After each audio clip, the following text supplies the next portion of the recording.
A very good morning to all my dear students. Let's start the today's class with the revision of our chapter Life Processes. इस lecture से हम बच्चों revision करने वाले हैं हमारे सारे चैप्टर्स का जो हमारे फर्स्ट टर्म के हाफ ईयरली एग्ज़ाम में आने वाले हैं। ओके, तो मैं कोशिश करूँगा आप लोगों को सारे चैप्टर्स का जो हमारे एग्ज़ाम में आने वाला है उनका प्रॉपर रिवीजन करवा सकूं। ओके, ताकि आप एग्ज़ाम में अच्छा स्कोर कर सकें। बस मेरे को आपका थोड़ा ये साथ चाहिए रहेगा कि आप प्रॉपरली लेक्चर्स अटेंड करिएगा ताकि आपका रिवीजन हो सके प्रॉपर। ओके, तो चलिए शुरुआत करते हैं। As you all know this the name of this chapter is life processes. इस चैप्टर का नाम क्या है? Life processes. तो लाइफ प्रोसेसेस का मतलब हमें समझना पड़ेगा पहले कि लाइफ प्रोसेसेस क्या होती हैं। तो ऐसी प्रोसेस मतलब क्या होता है? प्रक्रिया। ओके, किसी तरह की सीरीज़ या चेन ऑफ रिएक्शन। ओके, तो वो होती है प्रोसेस। तो लाइफ प्रोसेसेस ऐसी सीरीज़ है, ऐसी चेन ऑफ रिएक्शन है जो ये बताती हैं कि कोई भी चीज़ लिविंग है या नहीं है। ओके, लाइफ प्रोसेसेस नहीं होंगी तो पता नहीं चलेगा कि कोई भी चीज़ लिविंग है या नहीं है। जैसे मैं कुछ लाइफ प्रोसेस के नाम लेना चाहूँगा: डाइजेशन, सर्कुलेशन, रेस्पिरेशन। ओके, तो ये कुछ ऐसी लाइफ प्रोसेसेस हैं जिनको देख करके हमें ये समझ में आ जाता है कि कोई भी चीज़ लिविंग है या नहीं है। अब आप खुद ही सोचिए कि जब तक कोई इंसान या कोई जानवर चल फिर रहा है तब तक तो हमें ये पता है कि चलो वो लिविंग है। ओके, क्योंकि वो चलता फिरता बात करता दिख रहा है हमें। बट अगर कोई सो रहा है तो कैसे बताएंगे कि लिविंग है या नहीं? जब कोई इंसान नींद में है तो उसका चेस्ट आप ध्यान से देखेंगे तो धीरे धीरे वो ऊपर नीचे होता है। ओके, तो उससे हमें क्या पता चलता है? वो सांस ले रहा है। तो यही जो ब्रीदिंग का प्रोसेस है या रेस्पिरेशन का प्रोसेस है, ये लाइफ प्रोसेस हमें बताता है कि वो इंसान लिविंग है। भले ही वो लेटा हुआ है लेकिन वो क्या है? लिविंग है। ओके, तो यही लाइफ प्रोसेसेस निर्धारित करती हैं, यही डिफाइन करती हैं कि कौन सी चीज़ लिविंग है या नहीं है। ओके, तो चलिए आगे बढ़ते हैं। देखिए यहाँ पर कुछ एग्जाम्पल दिए हुए हैं। अगर आप किसी कुत्ते को दौड़ते हुए देखेंगे या गाय को अपना खाना खाते देखेंगे या किसी इंसान को ज़ोर से चिल्लाते देखेंगे तो ये सारी चीज़ें जो हैं ये कैरेक्टरिस्टिक हैं कि ये सब क्या है? लिविंग बींग्स हैं। ये सब क्या है? लिविंग बींग्स है, तभी ये सब काम कर रहे हैं। ठीक है, लेकिन जब ये सब सो जाते हैं तो फिर कैसे पता चलता है? ब्रीदिंग प्रोसेस से पता चलता है। बट प्लांट्स के बारे में आप क्या कहते हैं? प्लांट्स तो ना ब्रीद करते हैं ना डाइजेशन होता है उनमें, तो फिर आप कैसे पता लगाते हैं कि वो लिविंग है? देखिए उनका कलर बता देता है। वो ग्रीन कलर के जब तक दिखेंगे तब तक आपको ये पता रहेगा कि वो क्या है? लिविंग है। ठीक है, फिर दूसरी ऐसी क्या चीज़ है जिससे पता चलता है प्लांट्स लिविंग है या नहीं है? एक तो कलर हो गया, ठीक है। दूसरा, प्लांट्स ओवर टाइम मतलब साल दर साल वो ग्रो करते रहते हैं। ठीक है, पहले छोटे रहेंगे, धीरे धीरे वो बढ़ते जाएंगे और पूरे लाइफ टाइम तक बढ़ते रहते हैं वो। ओके, तो ये कुछ ऐसी चीज़ें हैं, ये कुछ ऐसे एविडेंस है जिससे कोई भी चीज़ लिविंग या नॉन लिविंग निर्धारित की जा सकती है। अगर वो प्लांट्स है तो प्लांट्स का कलर और प्लांट्स का ग्रोथ बता देता है कि वो लिविंग है या नॉन लिविंग है। दूसरा, अगर वो एनिमल्स या ह्यूमन बींग्स की बात है तो हमारा जो मेटाबॉलिज्म है, हमारा जो लाइफ प्रोसेसेस हैं, डाइजेशन है, रेस्पिरेशन है, सर्कुलेशन है, ओके, न्यूट्रिशन है, तो ये सारी चीज़ें बता देती हैं कि हम लिविंग हैं या नहीं हैं। ओके,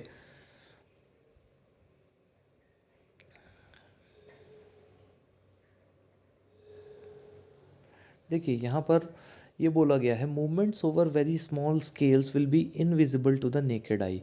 बहुत थोड़ी सी मूवमेंट जो है वो हम अपनी आँखों से नहीं ऑब्जर्व कर सकते। ठीक है, बट जैसे बैक्टीरिया वगैरह मूव करते हैं तो वो हमें नहीं पता चलता कि वो मूव कर रहे हैं या नहीं, क्योंकि वो दिखते ही नहीं है हमें। ओके, बट मूवमेंट जो है वो एक तरह का इंडिकेशन है लिविंग होने का या ना होने का। ओके, अगर कोई चीज़ मूव कर रही है तो उससे पता हमें ये चलता है कि वो लिविंग है। ओके, अब यहाँ पर क्वेश्चन पूछा जा रहा है, why are muscular movement needed for life? Life के लिए या ज़िंदा रहने के लिए मस्कुलर मूवमेंट्स क्यों ज़रूरी हैं? क्यों मसल के मूवमेंट ज़रूरी हैं? ओके, तो देखिए, हमें हमारे 9th क्लास में हमने पढ़ा था कि सेल्स होते हैं, सेल से मिल करके बनते हैं टिश्यूज़, टिश्यूज़ से मिल करके बनते हैं ऑर्गन्स, ऑर्गन से ऑर्गन सिस्टम, और ऑर्गन सिस्टम जब बहुत सारे ऑर्गन सिस्टम साथ में मिल जाते हैं तो ऑर्गेनिज्म बन जाता है। ठीक है। तो तो ये जो सेल्स हैं, ये अलग अलग काम के हिसाब से अलग अलग शेप होता है इनका। तो जो मसल सेल्स हैं, जो मूवमेंट के लिए रिस्पॉन्सिबल होते हैं, उनका काम क्या होता है? कॉन्ट्रैक्शन और रिलैक्सेशन करना। कॉन्ट्रैक्ट होते हैं मतलब सिकुड़ते हैं, और रिलैक्स होते हैं मतलब खिंचते हैं। ओके। तो ये काम किसका है? मसल सेल्स का। ठीक है। तो यही मसल सेल्स के कारण ही हमारे बॉडी में मूवमेंट होता है। ठीक है। चलिए अब आगे बढ़ते हैं और इस क्वेश्चन का आंसर ढूंढते हैं। What our life processes? Although मोटा मोटी मैंने अभी बता दिया है आपको कि लाइफ प्रोसेसेस क्या होती हैं, बट फिर भी मैं आपको बता देता हूँ। देखिए, हमारी जो बॉडी है, हमारी बॉडी में कंटिन्यूसली मेंटेनेंस चलता रहता है। कहीं पर चोट लगी है, कहीं पर पेन है। ओके। तो ये सारी चीज़ें कंटिन्यूसली हील होती रहती हैं टाइम के साथ साथ। ठीक है। एक दिन दर्द होगा, दूसरे दिन होगा, तीसरे दिन थोड़ा कम होगा, चौथे दिन और कम होगा, ऐसे ऐसे करके बॉडी अपने आप को ठीक करती रहती है। ओके। तो जब ये मेंटेनेंस फंक्शन चलते रहते हैं, तो इन मेंटेनेंस फंक्शन को करने के लिए बॉडी जिन चीज़ों का सहारा लेती है वो कहलाती है लाइफ प्रोसेसेस। ठीक है।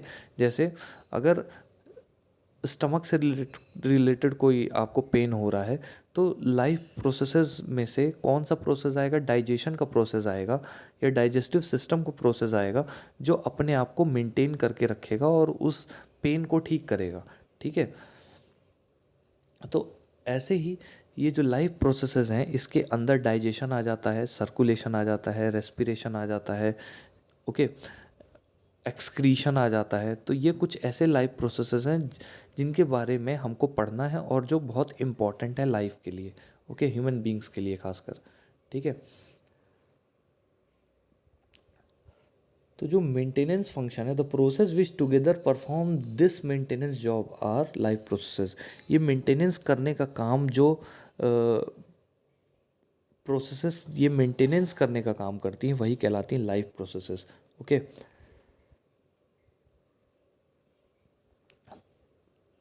तो ये जो मेंटेनेंस प्रोसेस है, ये किस लिए की जाती है?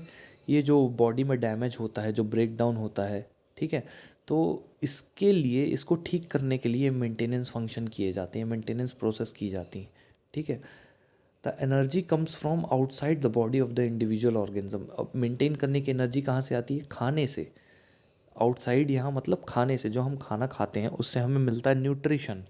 ठीक है। न्यूट्रिशन में हमको क्या मिलते हैं? न्यूट्रिएंट्स। जो हम खाना खाते हैं उससे हमको मिलते हैं न्यूट्रिएंट्स। न्यूट्रिएंट्स कौन कौन से होते हैं?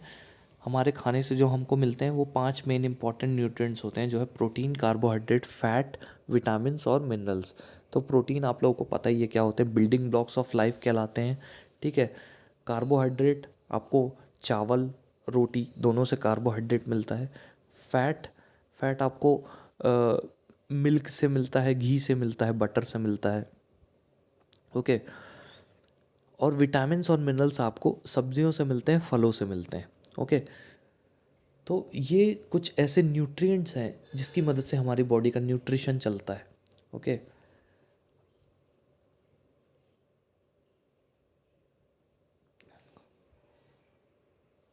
न्यूट्रिशन की बात हमने छेड़ी ही है, न्यूट्रिशन की बात हमने की है, तो न्यूट्रिशन कैसे होता है हमारी बॉडी में, उससे रिलेटेड कुछ डिस्कशन कर लेते हैं।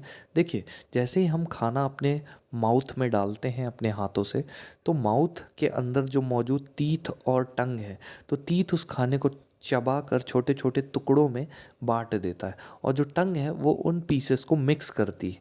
ठीक है। तो इससे क्या होता है? देखिए, मुंह में ही डाइजेशन चालू हो जाता है। कैसे? जो खाना हम खाते हैं उसमें जो कार्बोहाइड्रेट प्रेजेंट होता है, तो वो कार्बोहाइड्रेट का 30% डाइजेशन माउथ में ही चालू हो जाता है। मतलब 30% कार्बोहाइड्रेट माउथ में ही एनर्जी में कन्वर्ट हो जाता है। ठीक है। फिर वो खाना हम और चबाते हैं, और फिर उसको अपने ईसोफेगस से अंदर डालते हैं। तो क्या होता है? देखिए, हमारा जो शरीर है, हमारा जो डाइजेस्टिव सिस्टम है, वो खाने से न्यूट्रिएंट्स को अलग कर लेता है, ठीक है। जो इम्पोर्टेंट न्यूट्रिएंट्स हैं, जो इम्पोर्टेंट 5 न्यूट्रिएंट्स हैं, प्रोटीन, कार्बोहाइड्रेट, फैट, विटामिन्स और मिनरल्स, इनको खाने से अलग कर लेता है और ऑक्सीजन की मदद से इन न्यूट्रिएंट्स को तोड़ करके एनर्जी में कन्वर्ट करता है और वही एनर्जी हमारी बॉडी को चलाने के लिए इस्तेमाल होती है। ये प्रोसेस कहाँ पर होता है? ऑक्सीजन से, ऑक्सीजन की मदद से फूड को तोड़कर एनर्जी बनाने का प्रोसेस कहाँ होता है? सेल के अंदर, ठीक है। सेल के अंदर जो खाना है वो ग्लूकोज के फॉर्म में आता है, फैट्स के फॉर्म में आता है, कार्बोहाइड्रेट्स के फॉर्म में आता है, प्रोटीन के फॉर्म में आता है। तो ये जो प्रोटीन, कार्बोहाइड्रेट और फैट वगैरह हैं, ये सेल के अंदर आते हैं जब, तो सेल के अंदर ऑक्सीजन की मदद से इनको तोड़ करके एटीपी बना दिया जाता है, यानी एनर्जी बना दी जाती है। और ये एनर्जी हर एक सेल में स्टोर्ड रहती है माइटोकॉन्ड्रिया में। इसीलिए माइटोकॉन्ड्रिया को बोलते हैं power house of the cell. Okay, तो ये पूरा न्यूट्रिशन का प्रोसेस होता है। जब हम सांस लेते हैं तो हमारे सांस से ऑक्सीजन अंदर जाती है और ऑक्सीजन की मदद से खाना जो हमने खाया है उससे जो इम्पोर्टेंट न्यूट्रिएंट्स हमको मिले हैं वो न्यूट्रिएंट्स टूटते हैं, ऑक्सीजन की मदद से तोड़े जाते हैं सेल के अंदर, ठीक है। ऑक्सीजन उनको तोड़ करके, ऑक्सीजन उन न्यूट्रिएंट्स को तोड़ करके एनर्जी में कन्वर्ट कर देता है, ठीक है। तो ये पूरा प्रोसेस होता है किसका? न्यूट्रिशन का, ठीक है। अब देखिए हमारी ह्यूमन बॉडी तो बहुत कॉम्प्लेक्स है, इसमें बहुत सारे सेल्स हैं, उन सेल्स से बने हुए टिश्यूज़ हैं, टिश्यूज़ से बने हुए ऑर्गन हैं, ऑर्गन से बने हुए ऑर्गन सिस्टम है, ठीक है। तो हमारी बॉडी तो बहुत कॉम्प्लेक्स है, लेकिन कुछ सिंगल सेल ऑर्गेनिज्म ऐसे होते हैं जिनकी बॉडी सिर्फ एक सेल की बनी होती है और उसी एक सेल को खाना भी खाना है, उसी एक सेल को सर्कुलेशन भी करना है, उसी एक सेल को एक्सक्रीशन भी करना है। एक ही सेल सारे काम करता है, ओके। तो इस सेल में न्यूट्रिशन कैसे होता है? सिंपल डिफ्यूजन से, ठीक है। सिंपल डिफ्यूजन, डिफ्यूजन एक ऐसा प्रोसेस है जिसकी मदद से जो सिंगल सेल्ड ऑर्गेनिज्म है वो अपना खाना लेता है, ओके। डिफ्यूजन प्रोसेस क्या होता है? देखिए, movement of substances from their higher concentration to their lower concentration, ये कहलाता है डिफ्यूजन। सिंपल से शब्दों में मैं आपको समझाऊं तो आप अपने रूम पे, आपके पास परफ्यूम होगा तो परफ्यूम को एक कोने पर छिड़किएगा और दूसरे कोने पर जाकर खड़े हो जाइएगा, ओके। रूम के एक कोने पर छिड़क कर दूसरे कोने पर खड़े हो जाइएगा।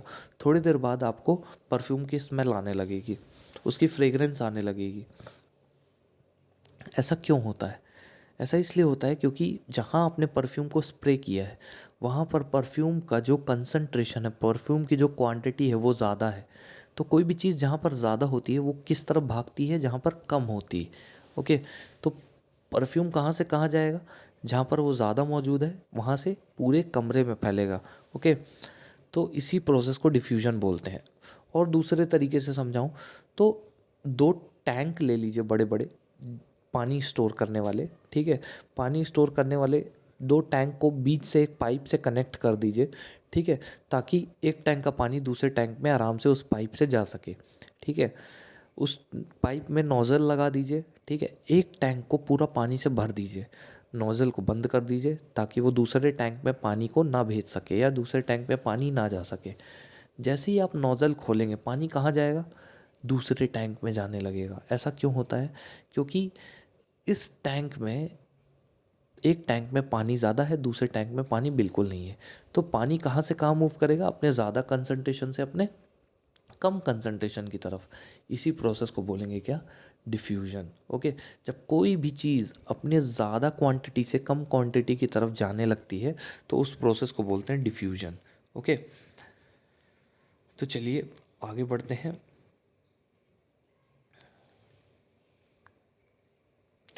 आगे बढ़ने से पहले न्यूट्रिशन की हमारी जो बात हो रही थी इसके पहले, तो न्यूट्रिशन में कुछ चीज़ें मैं और बताना चाहूँगा। जैसे देखिए, जब हम खाना खाते हैं तो खाना हमारे डाइजेस्टिव सिस्टम में जाता है।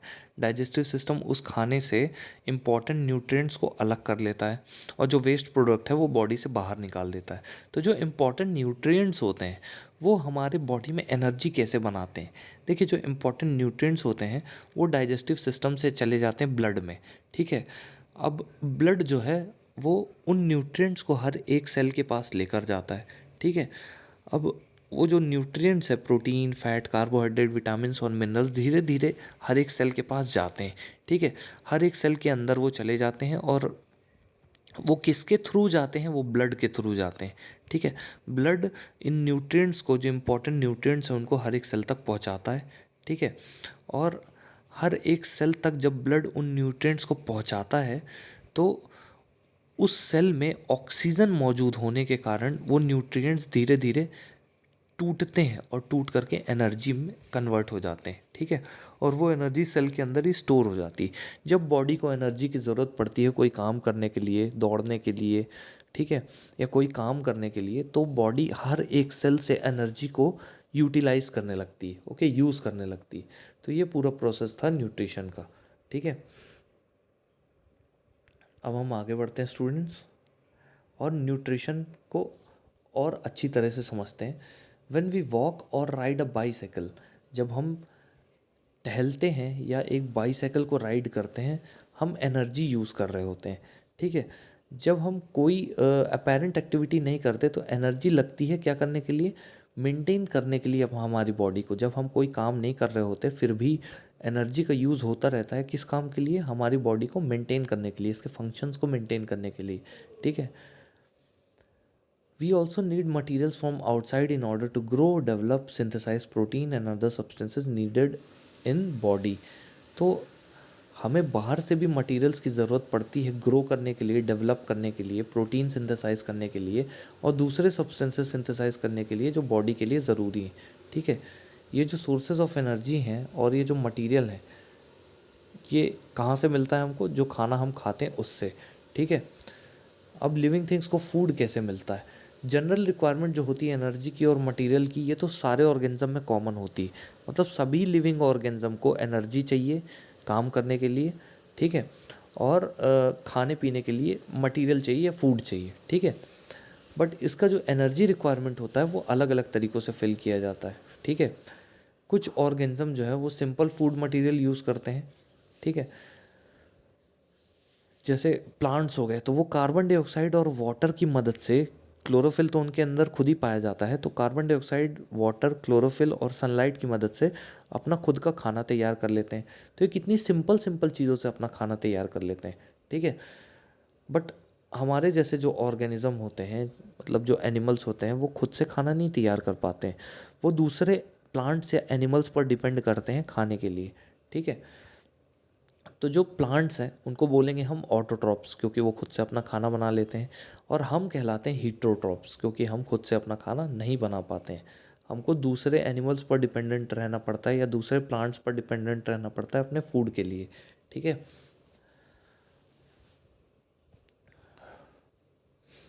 और देखिए, जो जो कॉम्प्लेक्स सब्सटेंस हमको मिलते हैं, जो कॉम्प्लेक्स सब्सटेंस हमको मिलते हैं, जैसे जो प्रोटीन है, फैट है, कार्बोहाइड्रेट है, तो ये प्रोटीन, फैट, कार्बोहाइड्रेट को भी छोटे छोटे टुकड़ों में तोड़ना पड़ता है, ठीक है। तो इनको तोड़ने के लिए और इनसे एनर्जी निकालने के लिए कुछ स्पेशल चीज़ें होती हैं हमारी बॉडी में, जिनको बोलते हैं एंजाइम्स। तो एंजाइम्स क्या करते हैं? ये जो प्रोटीन है, कार्बोहाइड्रेट है, फैट है, जो हमें खाने से मिला है, इस प्रोटीन, कार्बोहाइड्रेट, फैट को एंजाइम तोड़ करके इससे एनर्जी निकालने का काम करते हैं, ठीक है। तो एंजाइम को क्या बोलते हैं? Biological catalyst. कैटलिस्ट क्या होता है? जो किसी भी रिएक्शन को तेज या धीमा करता है, ठीक है। अगर किसी रिएक्शन को तेज किया जा रहा है तो वो कहलाता है पॉजिटिव कैटलिस्ट, और किसी रिएक्शन को धीमा किया जा रहा है वो कहलाता है नेगेटिव कैटलिस्ट, ठीक है। तो एंजाइम क्या होते हैं? Biological catalyst. दस द हीटरोट्रॉप सर्वाइवल डिपेंड डायरेक्टली और इनडायरेक्टली ऑन ऑटोट्रॉप्स। जो हीटरोट्रॉप्स का सर्वाइवल है वो डायरेक्टली या इनडायरेक्टली किस पे डिपेंड करता है? ऑटोट्रॉप्स पे। Heterotrophic organism includes animal and fungi. तो जितने भी एनिमल्स और फंगाई हैं वो सारे के सारे हीटरोट्रॉप्स हैं, ठीक है। मतलब वो किसी दूसरे प्लांट या एनिमल पर ही डिपेंड करेंगे अपने फूड के लिए। जैसे हम सब्जियों पे और एनिमल्स पे डिपेंड करते हैं अपने फूड के लिए। जैसे सब्जियों को बना करके हमें अपना खाना मिलता है, ठीक है। गेहूं को पिसवा करके हमें आटा मिलता है जिसकी रोटी मिलती है। चावल को हम डायरेक्ट उबाल कर खाते हैं, ठीक है। गाय से हमको दूध मिलता है। तो हम प्लांट्स और एनिमल्स पे डिपेंड करते हैं अपने फूड के लिए, ठीक है। ठीक है, तो हम हीटरोट्रॉप्स कहलाते हैं। अब ऑटोट्रॉपिक न्यूट्रिशन के बारे में कुछ चीज़ें पढ़ लेते हैं। Carbon and energy requirements of autotrophic organism are fulfilled by photosynthesis. अब देखिए, जो प्लांट्स हैं यानी ऑटोट्रॉपिक ऑर्गेनिज्म जिसकी बात कर रहा है यहाँ पर, जो वर्ड है ऑटोट्रॉपिक ऑर्गेनिज्म, तो ऐसा ऑर्गेनिज्म जो ऑटोट्रॉपिक न्यूट्रिशन करता हो। और ऑटोट्रॉपिक न्यूट्रिशन का मतलब क्या होता है, जो खुद से अपना खाना बना लेते हो। तो आपको भी पता है खुद से कौन अपना खाना बना पाता है, प्लांट्स। ठीक है, वो ना किसी प्लांट पर डिपेंड करते हैं अपने खाने के लिए, ना दूसरे एनिमल्स पर डिपेंड करते हैं अपने खाने के लिए। वो simple carbon dioxide, water, chlorophyll और सनलाइट की मदद से अपना खाना बना लेते हैं। ठीक है, और किस प्रोसेस से बनाते हैं, फोटोसिंथेसिस प्रोसेस से। ठीक है, ये प्रोसेस दिन में ही होती है क्योंकि सनलाइट की मदद से वाटर, कार्बन डाइऑक्साइड और क्लोरोफिल आपस में रिएक्ट करते हैं। सनलाइट नहीं होगी तो आपस में वो रिएक्ट नहीं कर पाएंगे। ठीक है,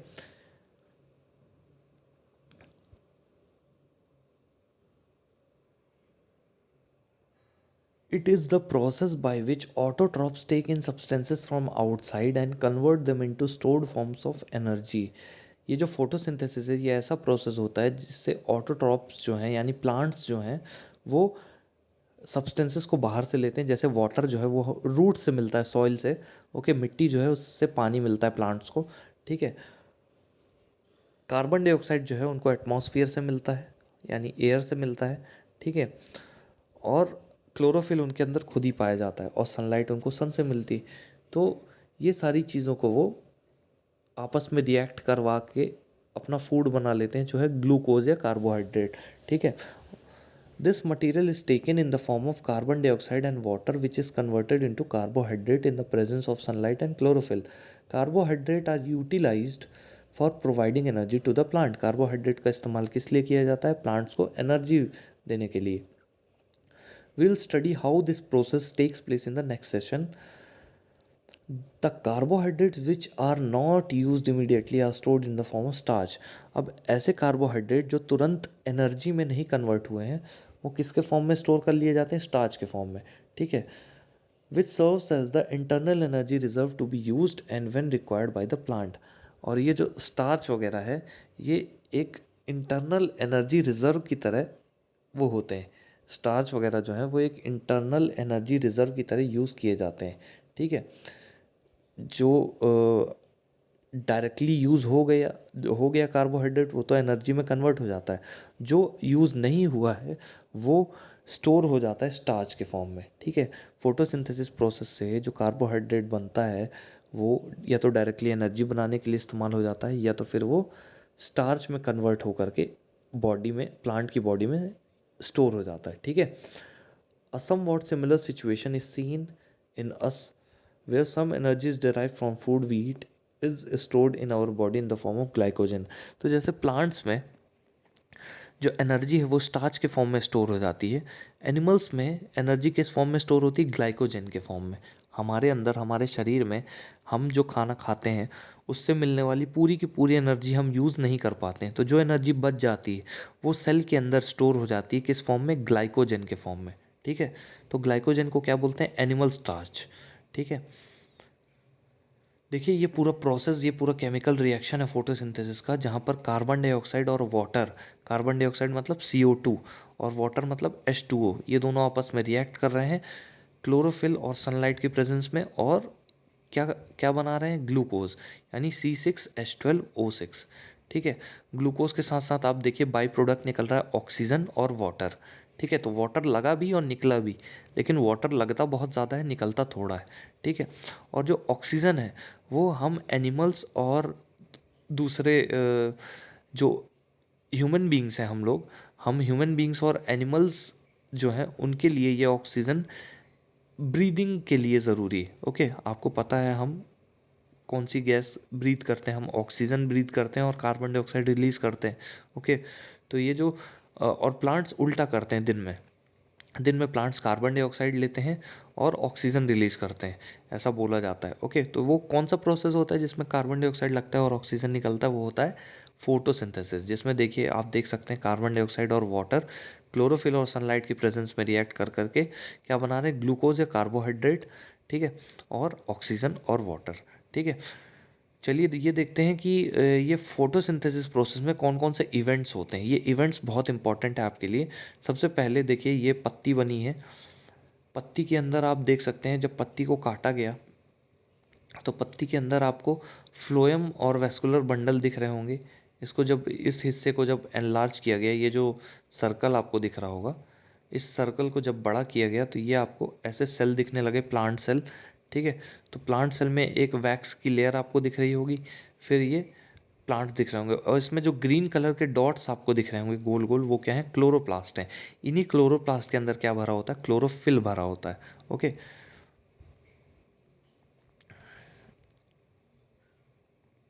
तो चलिए इन 3 स्टेप्स को स्टडी करते हैं। पहला स्टेप क्या है फोटोसिंथेसिस का? Absorption of light energy by chlorophyll. Chlorophyll क्या करता है? जो सनलाइट आती है उस उससे मिलने वाली जो लाइट एनर्जी है उसको एब्जॉर्ब करता है। क्लोरोफिल क्या करता है? सनलाइट से लाइट एनर्जी को एब्जॉर्ब करता है, सोखता है। ठीक है, फिर लाइट एनर्जी को कन्वर्ट करता है किसमें? केमिकल एनर्जी में। कैसे? वाटर को तोड़ करके। एक इलेक्ट्रॉन ट्रांसपोर्ट सिस्टम चलता है जिससे वाटर मॉलिक्यूल को तोड़ करके हाइड्रोजन और ऑक्सीजन बनाया जाता है। तो लाइट एनर्जी जो होती है, लाइट एनर्जी उसको केमिकल एनर्जी में कन्वर्ट किया जाता है। ठीक है, फिर क्या किया जाता है? वाटर को स्प्लिट किया जाता है हाइड्रोजन और ऑक्सीजन में।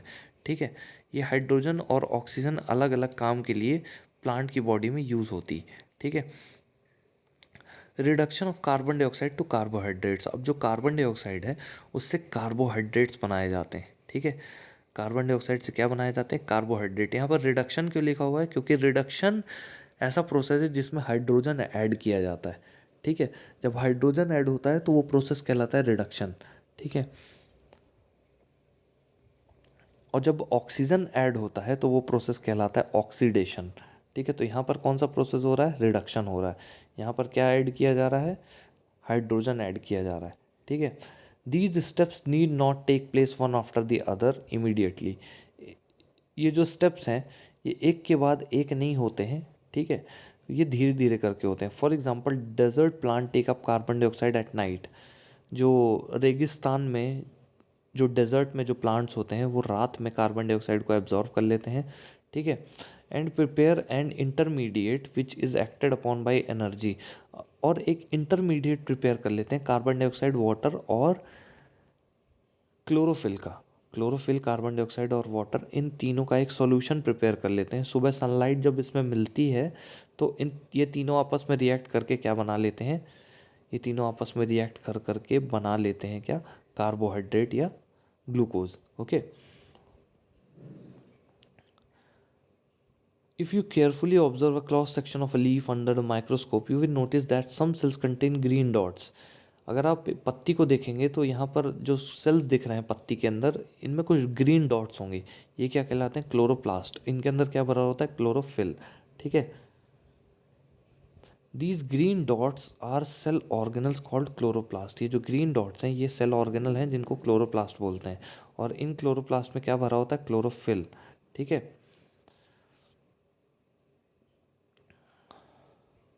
यहाँ पर देखिए ये पत्ती में प्रेजेंट जो गार्ड सेल होते हैं वो दिख रहे हैं आपको। देखिए जो लीफ होती है प्लांट की जो पत्तियाँ होती हैं, तो प्लांट की पत्तियाँ बहुत स्पेशल होती हैं। क्यों? क्योंकि प्लांट की पत्तियाँ ग्रीन कलर की होती हैं, उसमें क्लोरोफिल भी भरा होता है। ठीक है, उनकी पत्तियों को जब आप माइक्रोस्कोप से देखेंगे तो छोटे छोटे आपको छेद नज़र आएंगे। वो छेद क्या होते हैं? ये जो डायग्राम में आपको दिख रहे हैं, स्टोमेटा। ठीक है, इन स्टोमेटा से, इन छेदों से क्या किया जाता है?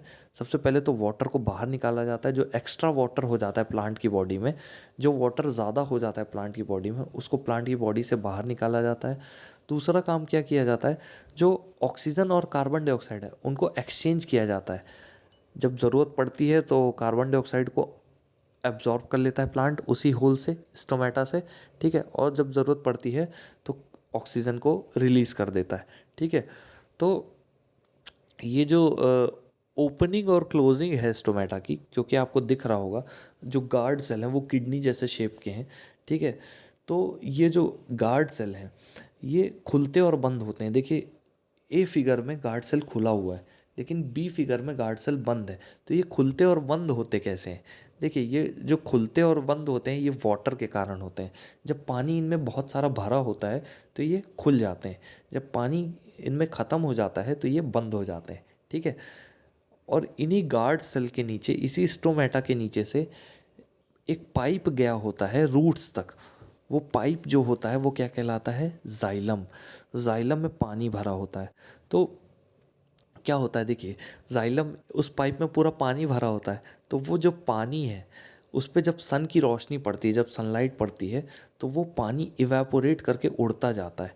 ठीक है। तो धीरे धीरे एक के बाद एक मॉलिक्यूल पानी का उड़ता जाता है, तो उसके पीछे वाला मॉलिक्यूल उसकी जगह ले लेता है। ठीक है। फिर उसके पीछे वाला मॉलिक्यूल उसकी जगह लेता है, तो धीरे धीरे करके पानी जो है वो जाइलम पाइप में चढ़ने लगता है। तो ऐसे, ये जो मैं बता रहा हूँ ये क्या है, कैसे वाटर जो है सॉइल से लीव्स तक चढ़ता है। ठीक है। तो जो पाइप्स बने होते हैं जिनको हम बोलते हैं जाइलम, उस जाइलम में पानी की जो ड्रॉप्स हैं वो धीरे धीरे, पानी के जो मॉलिक्यूल है वो धीरे धीरे चढ़ती जाती हैं। क्यों? क्योंकि वो जाइलम का पाइप कहाँ खुलता है? इन्हीं गार्ड सेल में। और गार्ड सेल में जब वो जाइलम का पाइप खुला हुआ होता है तो उस जाइलम के पाइप में जो पानी भरा होता है वो धीरे धीरे, ये जो गार्ड सेल हैं, ये गार्ड सेल सनलाइट की मदद से उस पानी को इवेपोरेट करवाते हैं। ठीक है। और एक के बाद एक पानी की बूंद जो है वो ऊपर की तरफ सरकती जाती है। तो ये जो एक सक्शन पुल क्रिएट हो जाता है जिसकी मदद से पानी ऊपर चढ़ाया जाता है। तो इस प्रोसेस को क्या बोलते हैं? ट्रांसपीरेशन। ठीक है। ट्रांसपीरेशन मतलब क्या होता है? वाटर जो पत्तियों से लॉस होता है, loss of water in the form of water vapour from the aerial parts of the plant, ये कहलाता है ट्रांसपीरेशन। तो स्टूडेंट्स, आई होप आज का रिवीजन लेक्चर मैंने जो आपको समझाया वो बहुत ही जल्दी जल्दी में बताया, बट आपको आई होप समझ में आया होगा। ओके। जो भी डाउट्स हों आपको आज के रिवीजन लेक्चर से रिलेटेड, तो वो मैं आपको एक्सप्लेन कर दूंगा। ऑल्दो आपको ये पता होना चाहिए ये रिवीजन लेक्चर है, तो मैं एक एक लाइन पढ़ाऊंगा नहीं आपको। ओके। तो मैं क्विक रिवीजन करवाऊंगा जिससे आपको टॉपिक जो है वो थोड़े बहुत समझ में आए, थोड़े बहुत क्लियर हों या रिकॉल हो जाए। Okay. So that's all for now students. Thank you so much.